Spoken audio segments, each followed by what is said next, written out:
good selections, and the challenge of engagement is lessened. It never goes away, but it is lessened when you get the right folks in the system and in the right role. Reinvent continuously. That's just so important that you don't get complacent with where you are. You're constantly saying, is there some things I ought to be doing different? Who's doing something?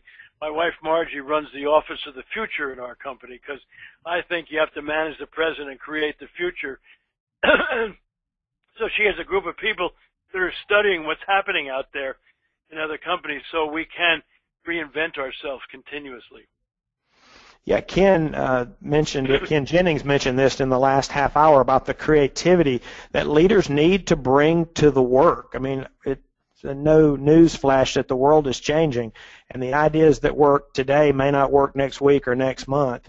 And so we just believe you can go through history and find that the best leaders are always trying to reinvent.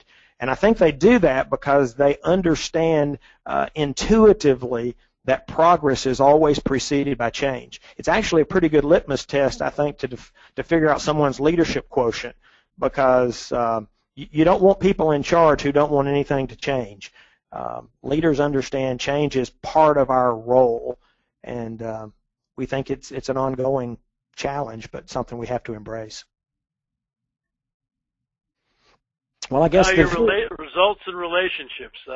That's a pretty clear thing, isn't it, Mark?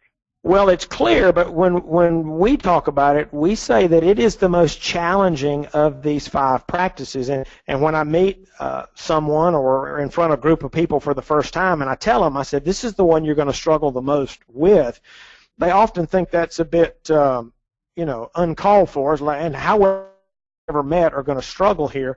Well, here's why I think most leaders struggle with valuing results and relationships. I think we all have a natural bias. There's an internal wiring for about 95% of the leaders that I've ever met, and I tell the other 5% I don't even like them because it's too easy for them. But for the rest of us, we show up and we either think about results or we think about relationships. And the real challenge is the both and. I think it's a perfect example of what Jim Collins talks about when he described the genius of the and. When you can take 2 things that at times are actually in conflict and you embrace them both, you release a tremendous amount of potential. So we challenge our leaders that we need to value both results and relationships independent of your natural wiring. I think that really has a lot to do with who you gather around you, Mark, because I'm one of those people that relationships is my key one over results. So I had to gather, as we built our company, people around me who could, organize this for results too. Because if it's just about relationships, we'll all be looking for work pretty quickly. And if it's all just about results, we're going to be spending all our time recruiting people because the people are going to be leaving. Right. Yeah, when we talk about this, we say it's actually relatively straightforward. And I don't want to make it sound easy, but it's relatively straightforward. We tell our leaders it's a 2-step process. 1, acknowledge your bias. Now, in the outside chance that you don't know, ask your best friend, your spouse, your coworker, your children, or the neighbor who lives 3 houses down, because most people who know you know that you're either more relationship-oriented or more results-oriented. So step 1 is acknowledge your bias. Again, don't try to change it, just acknowledge it. And then step 2 is that you compensate, and you put systems and people and processes and mechanisms in place to help you value that which you don't do naturally well. Ken just gave the first one that we encourage every leader to do, is to be sure that some of the people around you see the world differently. If you're relationship oriented, be sure you have some results oriented leaders around you, or vice versa. And the list of activities that leaders engage in to compensate is virtually endless. It's bounded only by their creativity, but the important thing is that you do value both at the end of the day. If everybody around you thinks the same way, a lot of you are not necessary. Embody the values. Embody the values. this one really touches on the primary way that leaders build and maintain trust and credibility. The way we talk about it is people always watch the leader. Even if you don't want them to watch you, people always watch the leader. And they're looking for several things. One, they're looking to decide, are you to be trusted? And they're also looking to you to see what's important. Well, they're determining both of those answers by what they see you do. And so if leaders talk about the values, in our context, in the restaurant business, if a leader talks about cleanliness, but he or she walks past trash in the parking lot or doesn't pick up trash in the dining room, what they're doing is they're eroding their own leadership. And over time, they'll forfeit the opportunity to do any of these other practices. People want leaders that at least attempt to walk the talk. And we think you'll see that in all great leaders. Yes, I think managing the values and living by the values is really what guides your journey. And if people are going off in a lot of different directions, you're eventually going to be in trouble, that's for sure. So, well, Karin, so we need some questions, or do you have any questions? So bring Becky back, and Becky will invite some questions. We have several, actually, that have already been coming in based on these serve model discussion today. Rebecca is wondering, and I think this must be a question for you, Mark, what you found to be the most effective way to hire for character. I suppose, Ken, you could probably answer that question as well. I'm sure you've hired plenty of people over the years. Well, I'll take the first shot at that. The human resources professionals that I've worked with for decades, they continue to remind me that the best predictor of future performance is past. Ken talked a little bit about this in the last half hour. There's nothing to say that we can't take place a bet on someone for the future, but we can hedge that bet if we can see demonstrated evidence of these practices in their past. So I think that's the first place to start, is to look for evidence that they know how to do this. I think your interview questions, too, are important, that you ask questions about character and all, and not just about results, like asking them, what do you think is your most important resource that you have available to you as a leader? And how do you deal with a person when they make a mistake?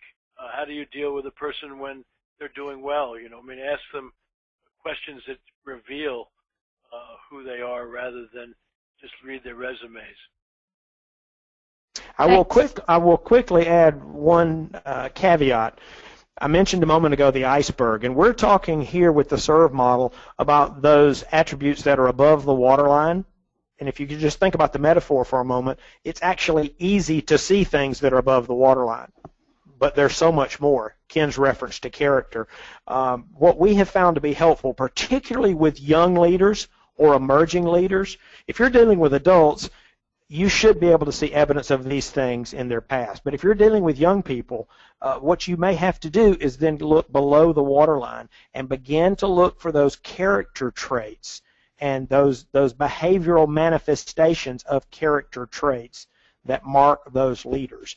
And we don't really have a lot of time to get into that today, but I did write about that in a book called The Heart of Leadership, where we tried to give language to those character traits, those leadership character traits, and some ideas on how to cultivate them, because you don't want anyone to have a defeatist mindset and say, oh, well, I don't have those traits, I guess I'm hosed. It's like, well, if you want those traits, you can cultivate them. So that might be helpful for those that decide they do want to look below the waterline.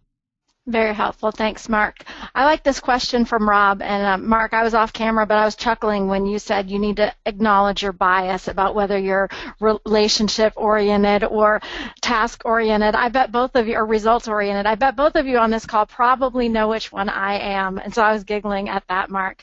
But Rob is wondering, what are some tips to encourage someone who's more results-oriented to be more relationship-oriented instead? Well, here again, I want to give a metaphor get to an idea or two, but I think if you grasp the principle and the concept, it'll serve you. It's a little bit of give a fish or teach someone to fish.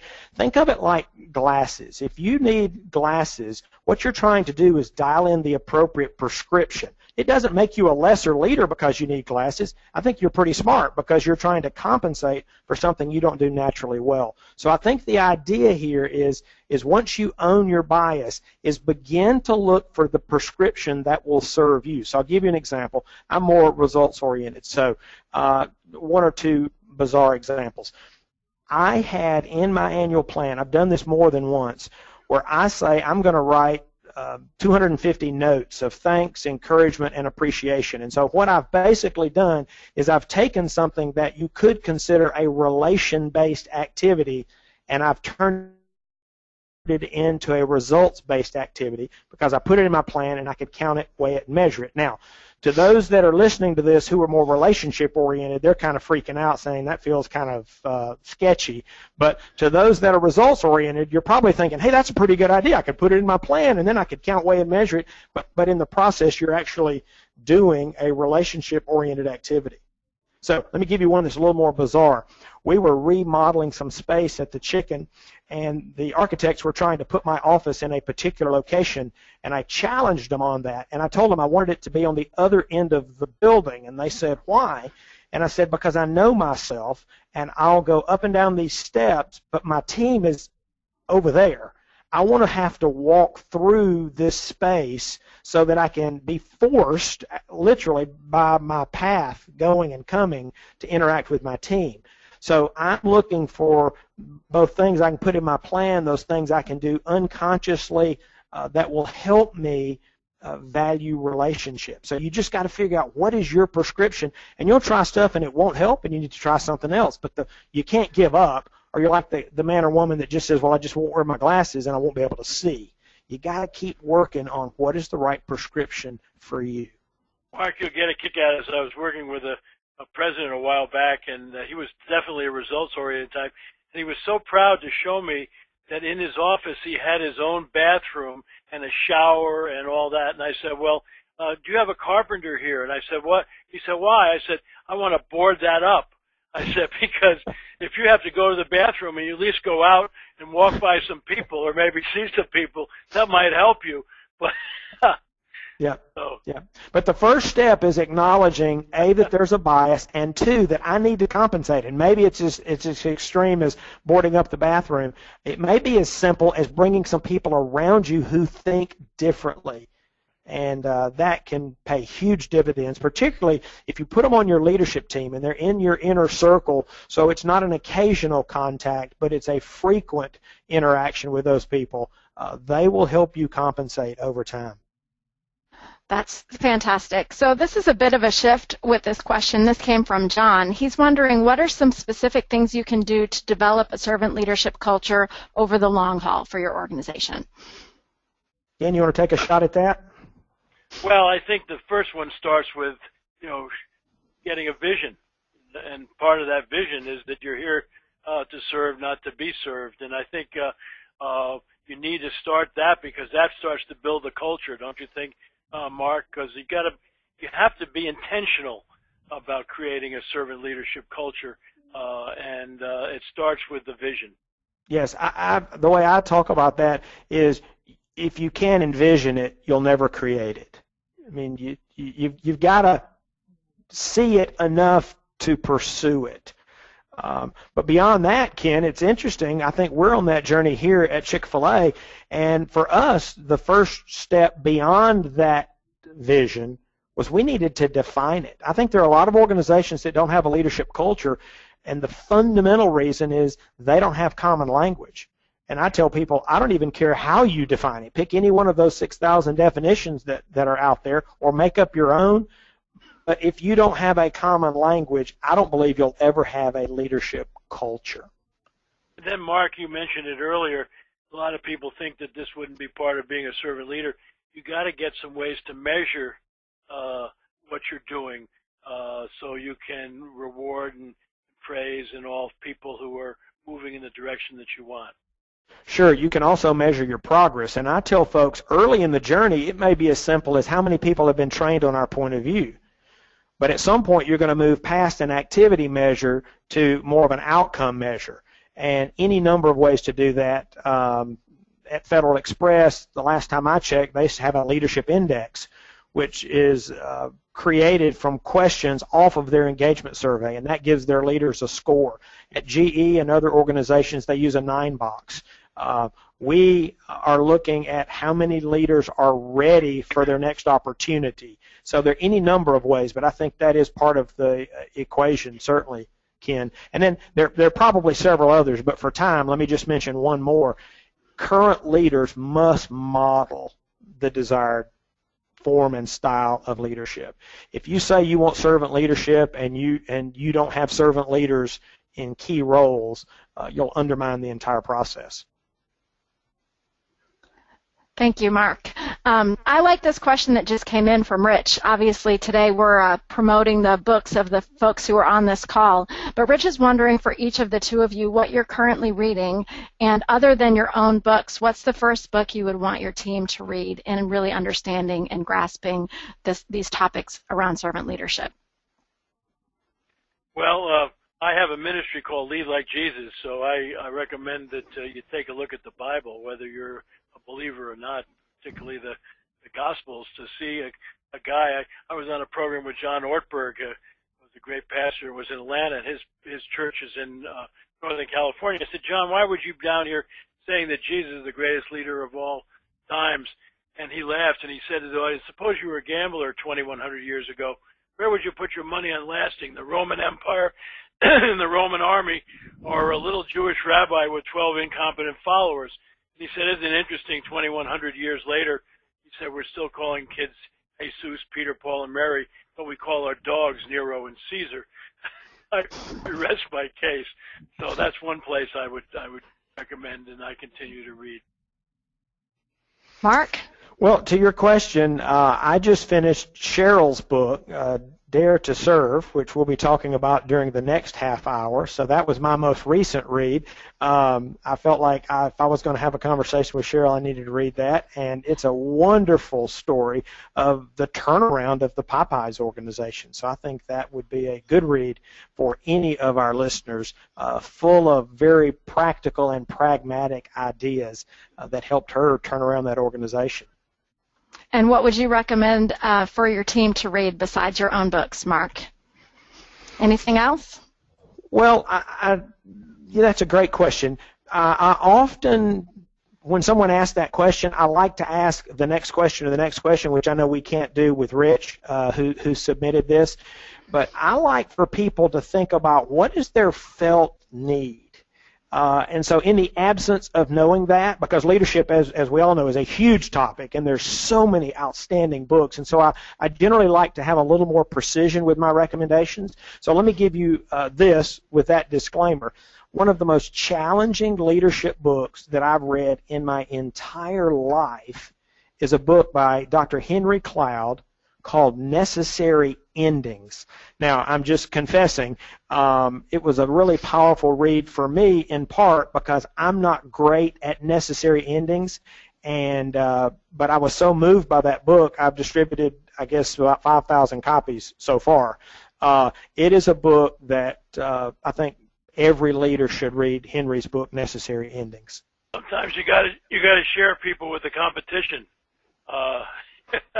And we're reading as a team a wonderful book called Traction that I recommend to people because it really goes through systems that you ought to be taking a look at to make sure that you have the vision, you have the right people in the right place, you have the right data, you're dealing with issues and all, and it's really pretty powerful book.